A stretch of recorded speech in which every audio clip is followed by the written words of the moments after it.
Sa part 2, nalaman natin na mga Amerikano ang nag-develop ng husto sa lupang nasa ulap na tinawag na Bagyo. Amerikano din ang nagtatag sa lugar bilang isang ganap na lungsod dahil sa napakalaking pagbabago dito. Ang part 3, malalaman din natin kung ano ang turismo at mga hamon ng kaunlaran sa Baguio. Nitong nakaraang 2004, ang Baguio ay binubuo ng 129 barangays. Yung iba ay may purok at yung iba ay may kasamang sitio na maabot halos ng 407,000 ang kanyang populasyon. Ang Baguio ay isa sa pinakakilalang lungsod sa Pilipinas na may taas na halos 1,500 meters mula sa ibaba ng bundok o patag na lupa. Mula ito sa tahimik na lupain ng mga Ibaloy hanggang naging sikat na lungsod sa norteng Luzon. Dala ng may mataas na kalidad ang edukasyon ng mga eskwelahan at naging paboritong pasyalan ng mga ibang lahi o dayuhan, pati na rin ang mga lokal na Pilipinong taga-ibaba. Dito rin makikita ang kakaibang kultura ng mga katutubo. Ang pinagkakakitaan ng mga tao sa makabagong Baguio ay nagmumula sa turismo. Makikita ang napupuno ng mga guests ang mga hotels at kinukulang paminsan ang mga transient houses. May mga opisina ng tour guiding para sa mga dayo o bisita. Pinagkakakitaan din ng syudad ang edukasyon dahil dinadayo ng maraming kabataan galing pa sa iba't ibang probinsya at mga foreigners din upang makapagtapos ng kurso sa mga universidad sa loob ng Baguio. Pinaniniwala ang mataas ang antas ng pagtuturo sa mga eskwelahan dahil sa mataas ang kanilang board passing rate sa mga board exams na pinapatupad ng gobyerno. Ang komersyo ay pinasukan na rin ng mga sikat na establishmento galing sa labas ng lungsod, katulad ng SM Malls, mga IPO o call centers, mga tiyangge galing pa sa kapatagan. Dumami na rin ang mga fine dining at moderate class na restaurant. Puno na rin ng mga small enterprises ang Session Road at Mines View. Mga shops na pamilihan ng mga souvenirs. Makikita din ang sining at kultura sa Baguio. Mga artist, pintor, musikero, craft making, weaving at wood carving.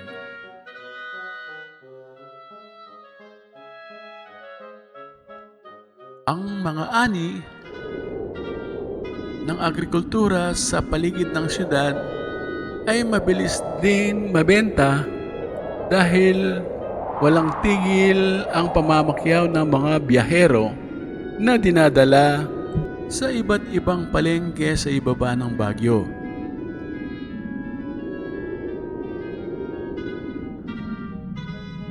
Katulad ng gulay at prutas, lalo na ang strawberry mula sa Benguet na nakakarating ng Divisoria sa Maynila at mga karatig probinsya.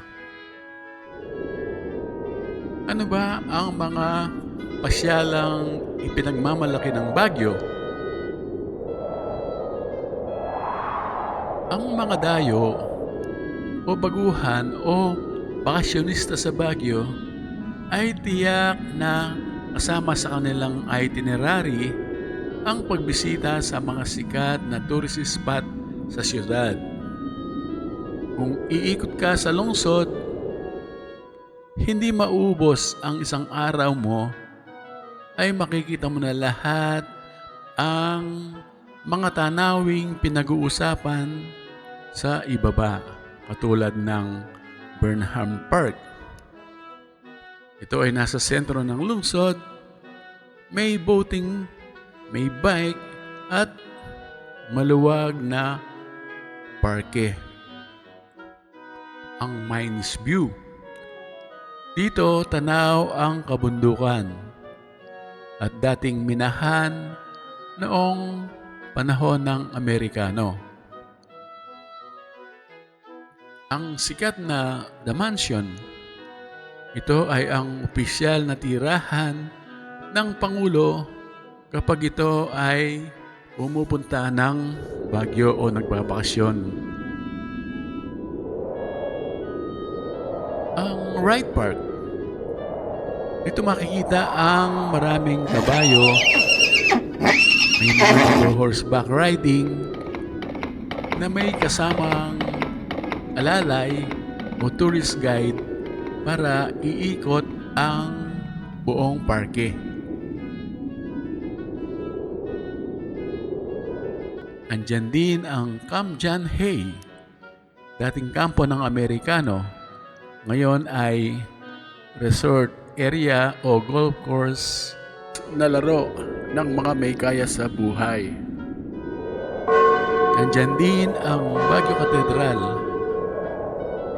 ang katolikong simbahan na mataas at tinatanaw mula sa Session Road. Ito rin ang makasaysayang simbahan na binomba noong World War II na ikinasawi ng mga taong naghahanap ng safe na lugar na taguan sa loob ng simbahan. And yan ang Botanical Garden, puno ng halaman at cultural cottage.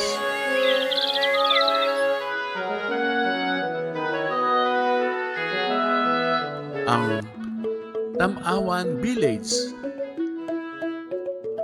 isang cultural village na nagpapakita ng traditional na bahay at sining.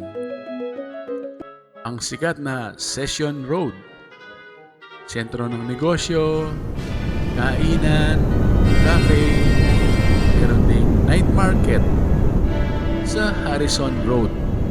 Mga ukay-ukay, street food, at murang bilihan tuwing gabi. Kasama rin sa kultura ng Baguio ang Panagbenga Festival o Flower Festival, kung saan pinaparade ang iba't ibang klase ng bulaklak na mismong sa Baguio tumutubo. Gaano ba kaunlad ang Baguio ngayon? Ang Baguio ay may matatag na ekonomiya na nakabatay sa turismo, edukasyon at komersyo.